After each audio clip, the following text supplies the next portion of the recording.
Hello everyone. As you all know that the government has reduced some syllabus so as to lower the pressure on students, just because we all are facing this pandemic all over the country.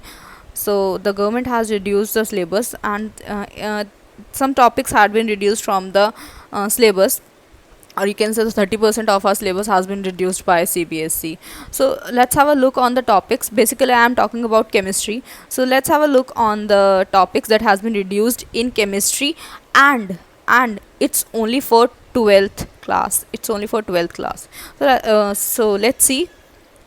uh, first is chapter 1, solid states. Solid states में सबसे ज़्यादा जो पढ़ने वाली चीज़ें थी, obviously वो government ने रिड्यूस नहीं की है, वो सीबीएसई ने रिड्यूस नहीं किया है. कुछ लास्ट के जो कुछ अननेसेसरी टॉपिक्स थे उन्हें रिड्यूस किया है, क्योंकि ये टॉपिक्स ऐसे हैं जो आप ऑब्वियसली फ़िज़िक्स में मेजर पार्ट में पढ़ोगे ही. तो ये टॉपिक्स यहाँ पे पढ़ने की इतनी ज़रूरत नहीं है, और ना ही इनका एज सच केमिस्ट्री में बहुत ज़्यादा फ़िलहाल के लिए इतना यूज़ है.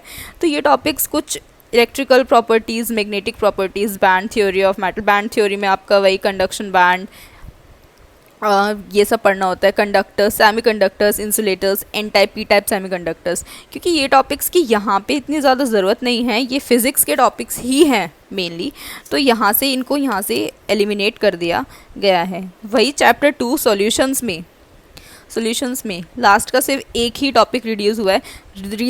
द रीज़न इज़ कि क्योंकि ये चैप्टर बहुत इंपॉर्टेंट है. इस चैप्टर में से कुछ भी एलिमिनेट करना बहुत ही मुश्किल है. यहाँ तक कि जो ये दो टॉपिक्स जो यहाँ पे एलिमिनेट किए हैं सीबीएसई ने, ये भी बहुत इंपॉर्टेंट हैं.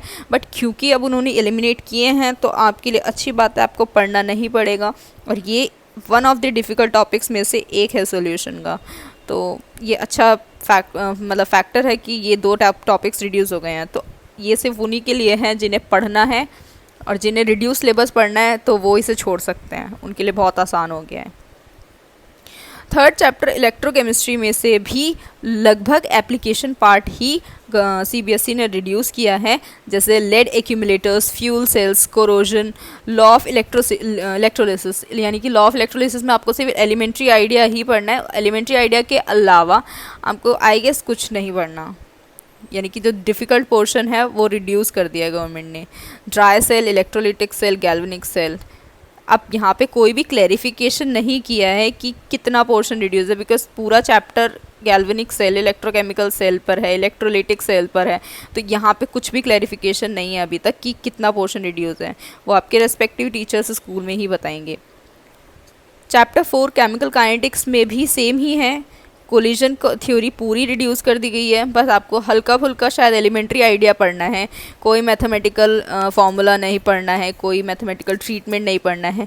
एक्टिवेशन एनर्जी पूरा ही रिड्यूस कर दिया है, पूरा आपका एलिमिनेट कर दिया है. अर्हीनियस इक्वेशन, यानी कि जो सबसे इम्पॉर्टेंट नहीं कह सकते बिकॉज इम्पॉर्टेंट तो पूरा चैप्टर ही है, बट लगभग एक्टिवेशन एनर्जी और अर्हीनियस इक्वेशन बहुत ज़्यादा इंपॉर्टेंट टॉपिक्स में से एक है, बट स्टिल वो आपके लिए कम कर दिया गया है. Chapter 5 surface chemistry. वैसे तो ये पूरा ही चैप्टर बेकार है, इतना कोई खास नहीं है, बट फिर भी इसमें से भी कुछ पोर्शंस डिलीट किए हैं, कुछ पोर्शंस रिड्यूस किए हैं. जैसे इमल्शंस हो गया, कैटलिसिस हो गया, एक्टिविटी सेलेक्टिविटी. मतलब बेसिकली आपका इमल्शंस और कैटलिस्ट ही गया है, इसमें ज़्यादा रिडक्शन नहीं किया है जिसमें करना था. उसके बाद आपका चैप्टर 6 आइसोलेशन ऑफ एलिमेंट्स. तो ये पूरे यूनिट हटा दिया गया है बिकॉज इसका एज सच यूज़ ही नहीं है अभी. इस फ़िलहाल कहीं पे करंट यूज़ नहीं है, तो एंटायर यूनिट पूरा निकाल दिया गया है. पी ब्लॉक से आपकी बहुत सारी इंपॉर्टेंट चीज़ें निकाल दी गई हैं.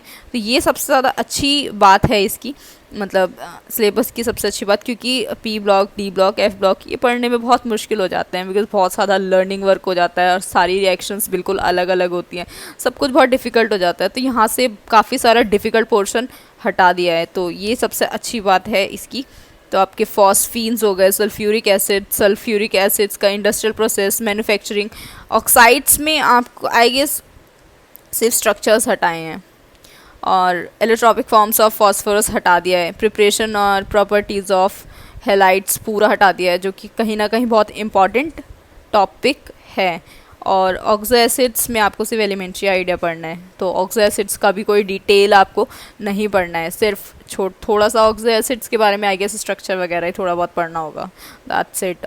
बाकी के चैप्टर्स नेक्स्ट वीडियो में मैं बताऊंगी।